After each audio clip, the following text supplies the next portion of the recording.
of the nation.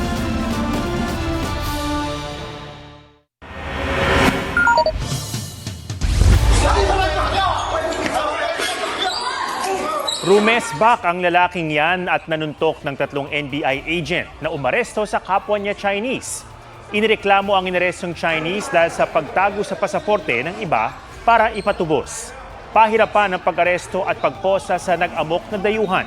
Sa huli, nasukol din ang 2 dayuhan at dinala sa tanggapan ng NBI.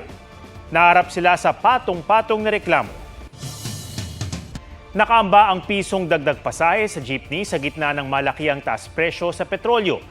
Para naman mas maraming masakyan na PUV ang mga commuter, plano ng DOTR na magbukas ng malaed sa busway sa ibang pangunahing kalsada. May report si Joseph Moro.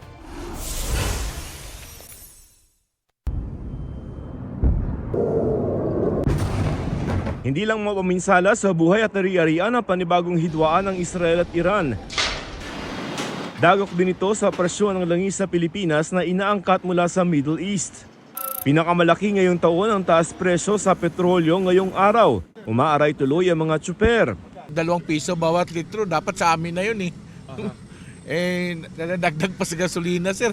Habang tumataas ang diesel, yung kitang driver lumiliit. May mga petisyon na nakahain ngayon sa LTFRB para sa taas pasahe galing sa mga pampublikong transportasyon. At ayon sa LTFRB, ang petisyon galing sa mga jeep ang maaari nilang pagbigyan. 1 peso across the board. Pero that's all. Wala yung per kilometer na increase. Flat rate lang muna. We may have a provisional increase but subject to certain conditions na ang presyo ng gasolina is so much, which is $80 per barrel of the Dubai oil. Posibleng ilabas sa susunod na linggo ang resolusyon sa pisong taas pasahe. Humihirit din ng fare hike ang mga provincial bus pero pinapakwenta pa sa kanila ng LTFRB kung magkano. Posible hong itaas namin but on a graduated rate for first 10 kilometers and then subsequently meron po kaming ilalagay ulit na price for the subsequent kilometers. Inatras naman daw na Metro buses ang kanilang fare hike petition. There's a stiff competition of the rail, MRT, LRT. We have the modernized jeepneys and the motorcycle taxi. The impact may be that if they increase the price of oil, they increase the price of the fare, baka wala nang sumakay sa kanila. Isa sa mga tinatangkilik na ruta ng bus sa Metro Manila ang EDSA Bus Carousel. Balak din ng DOTR na gayahin yan sa ibang pangunahing kalsada, partikular sa rutang Espanya, Quezon Avenue. Bilang pagtalima naman sa utos ni Pangulong Marcos, naglunsad ang DSWD ng mga electric bus para sa mga PWD bilang bahagi ng programa nilang bigyan sila ng kabuhayan. Mainam ang mas maraming opsyon para sa lahat lalo't minsan nagkakaaberya sa mga PUV. Kaya kaninang umaga sa MRT-3 na naantala ang biyahe dahil sa nasunog na kawad sa pagitan ng Cubao at Santolan southbound stations. Napasakay tuloy sa bus carousel ang mga pasahero. Nagbalik normal ng operasyon ng MRT pasado alas 8 ng umaga. Joseph Morong, nagbabalita para sa GMA Integrated News. Hindi lang kakulangan sa classroom ang problema sa mga paaralan. Tinutugunan din ang issue ng pambubuli, gaya ng dinanas ng isang grade 7 student sa Mangaldan, Pangasinan sa unang araw pa lang ng pasukan. May report si Marisol Abduraman. Estudyante man o guro, tiis-tiis sa kulob sa Kalubkob Elementary School sa Naik, Cavite. Biro nga ng mga guro roon, hingalak ang pwedeng gawin, bawal kumilos. 2 lang kasi ang standard size classroom ng paaralang may mahigit 1,800 estudyante. Sobrang sikip po dito sa school. Hindi po kami makadaan ng maayos. Ang isang silid, hinati ng blackboard para mapagkasya ang 2 klase sa isang makeshift classroom.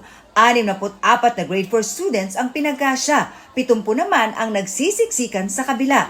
Ang Romo ng grade 6 class, halos nakadikit na sa blackboard.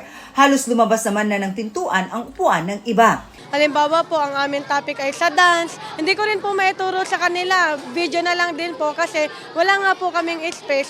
Ang kindergarten to grade 3 naman, nagsisiksikan sa ilang bakanting housing units sa kalapit na pabahay ng gobyerno. May 2 school building namang itinayo na ayon sa mga guro ay 2023 pa na umpisahan. Bukod sa problema sa classroom, isa rin sa mga sinusolusyonan ang issue ng bullying gaya ng dinanas umano ng grade 7 student sa Mangaldan, Pangasinan.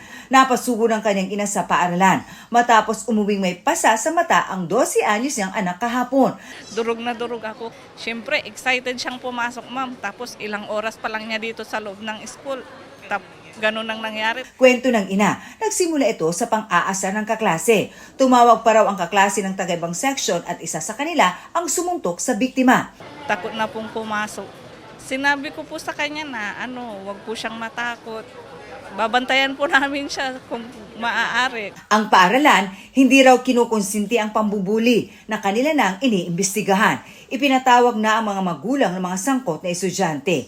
Nire-report po yan sa guidance office po at sila po yung nagbibigay ng counseling, ng solusyon o ng reprimand para po dito. Now, if repeatedly done for 3 times yan, so nire-recommend ng guidance office for suspension. Tinayak naman ni PNP Chief Nicolas Torre III na pwedeng magsumbong sa kanila ang mga biktima ng bullying kapag tumawag sa 911 emergency hotline. Ibababa ito sa local police station na siya namang magbibigay alam sa mga school head tungkol sa sumbong. Marisol Abduraman, nagbabalita para sa GMA Integrated News. Sunog sa isang residential area sa Pasay City. Damay ang mga katabing establishmento, gaya ng likod ng isang punerarya kung saan ang ilang kabaong inilabas at inilagay muna sa karo. Walang nasaktan. Inaalam pa ang sanhi ng sunog at halaga ng pinsala. Local Water Utilities Administration o LUWA pinatotohanan ang mga reklamo ng consumers laban sa Prime Water. Kabilang sa mga reklamo ang maruming tubig, amoy o lasang kalawang at pagkakataong wala talagang tubig. Isinasapinal na raw ng LUWA ang kanilang report na naglalaman ng kanilang mga natuklasan, pati mga rekomendasyon na nakatakda raw nilang isumite sa Pangulo ngayong linggo. Wala pang tugon ang Prime Water kaugnay sa mga reklamong ito pero handa raw silang makipagdialogo. Dating Negros Oriental 3rd District Representative Arnolfo Teves Jr. isinugod sa ospital dahil sa pananakit ng tiyan. Ayon sa kanyang abogado, kailangan umanong isailalim sa isang major surgery si Teves at inirekomenda ng kanyang doktor na ilipat siya sa pribadong ospital. 100 Chinese POGO worker na galing sa mga scam hubs sa Cebu, Cavite, Parañaque at Pasay ipinadeport na sa China. Doon ay iimbestigahan din sila dahil sa pagkakasangkot umano nila sa pang-i-scam at iba pang krimen. Mariz Umali nagbabalita para sa GMA Integrated News. Hello mga kapuso! Nandito kami sa set ng Sangre ngayon. Behind the scenes ng nagtrending na Encantadia Chronicles Sangre, ipinasilip mula sa mga eksenang kinunan sa Mount Pinatubo.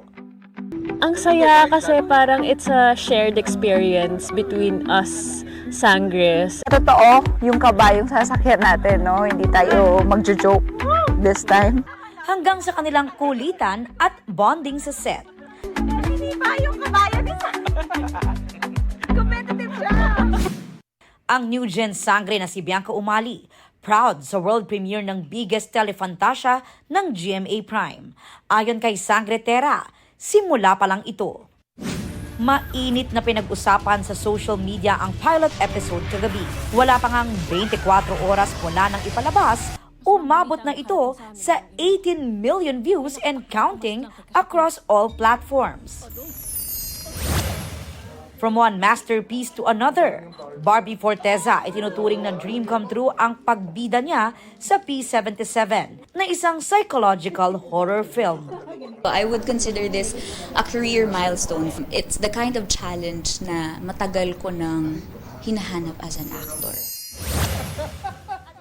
Excited na rin sa new journey as new parents, sina Megan Young at Mikael Daez. Ibinahagi nila ang ilang snippets from their last ultrasound. 8 pounds 3. You're expecting an 8 pounds 3. Dok, malaki. To the 20-hour labor, hanggang sa paglabas ni Baby Leon. Aubrey Carampel, nagbabalita para sa GMA Integrated News.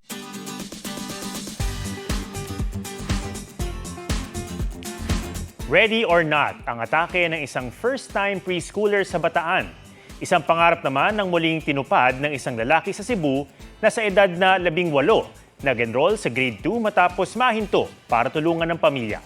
Puso na yan sa report ni Oscar Oida. From 1 to 10, gaano ka ba ka-excited mag-back to school? Ang 2-year-old na si Butchoy ng Samal Bataan, diretsahan niyang sinagot. Ready ka na ba mag-school? Hindi pa!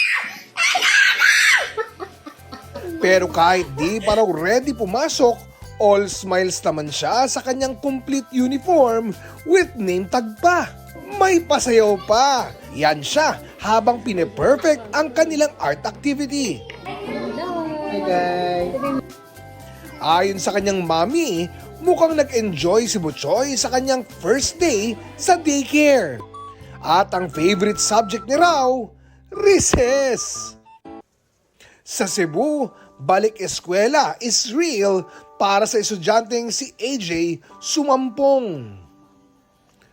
Age is just a number dahil kahit 18 years old na, nag-enroll pa rin siya sa grade 2. Sa unang araw nga ng klase, active na agad sa pagsulat at recitation si AJ. Isang patunay na hindi hadlang ang edad para ituloy ang iyong pangarap. Oscar Oida nagbabalita para sa GMA Integrated News. Yan po ang State of the Nation para sa mas malaking misyon at para sa mas malawak na paglilingkod sa bayan. Ako si Ato Maraulio mula sa GMA Integrated News, ang News Authority ng Pilipino. Huwag magpahuli sa mga balitang dapat niyong malaman. Mag-subscribe na sa GMA Integrated News sa YouTube.